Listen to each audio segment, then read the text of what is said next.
We are powerful beings, and that it's time to go to inner space. We have to take a journey to inner space. We keep going to the outside, and we're taught and programmed. You've heard me say this before many times on many podcasts and so forth. When we're born, we're given a name, a race, and a religion, and we spend the rest of our lives defending a false identity. And that programming code locks onto us so hard that we pass that from generation to generation. It's almost like a curse. But when we finally relinquish that and give that away and take a journey to inner space to discover who we are, what spiritual powers we have, and our connectedness to our higher self, like Matt was talking about, now we're talking about making some real progress. And you want to go another step higher. When you begin to meditate and really take a journey within yourself, and the voice that you hear in your head morphs from this big, deep voice, and you stop imagining a guy with a white robe and a magic wand, but that morphs into you talking to you. That's when you're getting to a much higher level of consciousness, because the voice in your head, it's your voice. It's not this outside illusion voice that you're pretending it to be. It's the voice that you have from your higher self talking to yourself, and that voice should sound like you and nobody else. And so when you start, digging into some of the ancient mysteries and these ancient texts, you had to be an adept initiate even to get into a mystery school. They had to see something special in you that was worthy of them spending energy on you. You didn't just walk in and say, "Hey guys, I want to learn these mysteries." Yeah. It worked out that way. You're like, "See you later." Like, yeah, and cut off his head. And so. You had to really be somebody that was showing that you were already different in some kind of way. You saw things different. You thought different. You had these innate skills and abilities that they were like, this person, if we can teach them how to tap into this knowledge, they will explode internally, and they can then continue to pass down this infinite knowledge that we can give them. And so now we're in an era where this knowledge is available to everyone. Right now, it's not taught openly in schools and things like that. You have to know where to go, and reading books like the one that Matt and I have written, and many other books that Matt has written, and so forth. But the information is out there, and so what happens is we're in the space and the time where mankind is under a new sun, and we're the ones now. We are the new sons of Atlantis that are ready and willing, should be willing, to take in this knowledge and digest it, discern it, understand it, and activate it. What I learned in all of my studies, and the biggest part of how people can learn how to not only study this knowledge and utilize it, it's not just gaining the knowledge. It's not just about, okay, I studied this mystery school knowledge. I've been reading all these books about esoteric wisdom and understanding and ancient civilizations, and I got all this in my head. Now, what do I do with it? Well, the key is you have to apply it. You see, because knowledge is not power. That's actually not correct. The application of knowledge is actually power.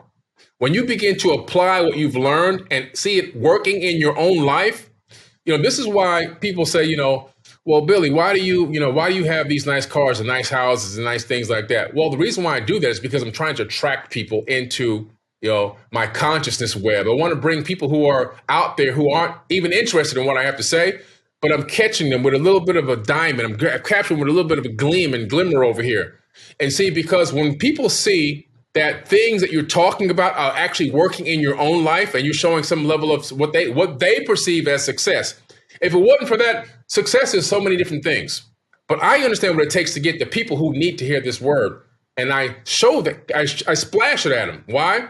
Because I'm showing them I know how to utilize this information to do whatever I want and work however I want, manipulate and do whatever I need to do in this matrix and make it work for me. And they now believe me because what they're seeing is I've got the proof in the pudding. Now I'm reeling them in.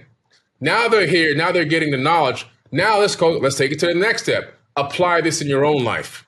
Start learning how to manifest. Start learning how to help people. Start learning how to believe in yourself. Stop self-sabotaging yourself. And so here comes the newer lessons. And so what we see is this process where first you become the student, then when the student is ready, we know the teacher will appear. Eventually, when the teacher is ready, the master will appear. And that's the part that we're all trying to get to because we're learning every single day. Me, Matt, you, everybody, we're all learning consistently. It's a nonstop effort. But the process is an on and upward process. The key thing, though, is once you get the wisdom and the knowledge in your head, and you start to apply some of the fundamentals, in your life, and you see that it actually works, that's when you're really making it somewhere, and you can begin to then hand that knowledge and wisdom down like the ancients did to the next generation. And when so many people get to that knowledge and that understanding over time, we get a certain, massive a number, the whole planet's going to shift. We just got to get to that certain number that's going to trigger a mass awakening globally. It's happening right now at a very slow pace, but I think there's another expansion waiting off sometime in the future to happen as well. Yeah, that was really well said. I guess all I can do is add a little bit to that. For me, it's about feeling all this and experiencing it, like Billy said, and not just like a hypothetical concept. I think this is where we need people to understand this, because the only way you're going to be able to care about this is it actually impacts you somehow in a real way. If someone starts to read like an ancient Hermetic text and they go out like Billy just said, and they start to actually try to incorporate some of those teachings into their life. And then let's say they're walking along and they're having like that discussion with themselves or their higher self, which I love to do. And I don't care if anyone labels that as crazy or not, but those moments where you try to figure things out, those moments where you're out and you're just you in the universe and you're like, I want to understand this. And then you try to like figure it out. All of a sudden, something starts happening. Energy starts flowing in, and you realize you're definitely not alone at that moment. And I've experienced this so many times that it's almost something that I actually go seek now, to go out and find it. And what that tells me is that there is this essence, this energy that exists in the eternal realms, the etheric realms of this universe, that the ether, that where this information of who we are and where we come from, it wants to be known. It wants to be pursued. We are supposed to be pursuing understanding who we are and what role we play in this incredible multiverse universe. And I think that's why when people start to feel this, when they start to incorporate this, you will have something happen in your life that will be so fundamental that you can never go back again. And that's what this hero's journey is. All throughout history, like Billy said, it's about these special individuals that want to know more. They want to go further in life and experience other things. And so they go seeking. They go to try to figure out things, right? They go on a journey, whether it's a physical journey or it's a journey through reading these ancient texts. And before they know it, they're not the same person anymore, or the same energy being that they were when they started.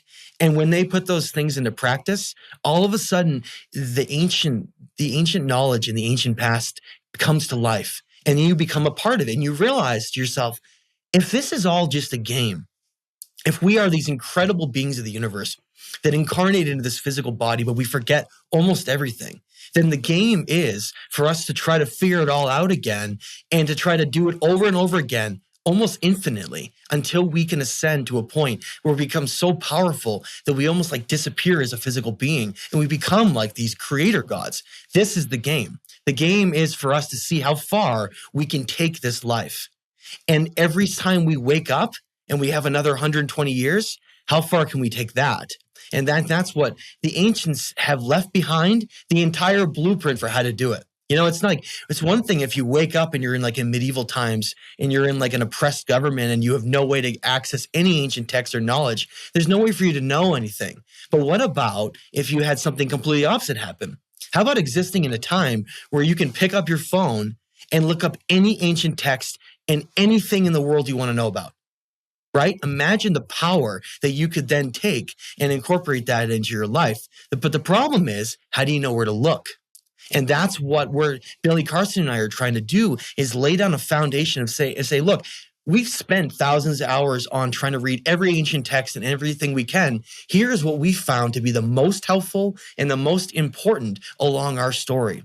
And we're trying to bring back the fact that these ancient people knew, I believe everything.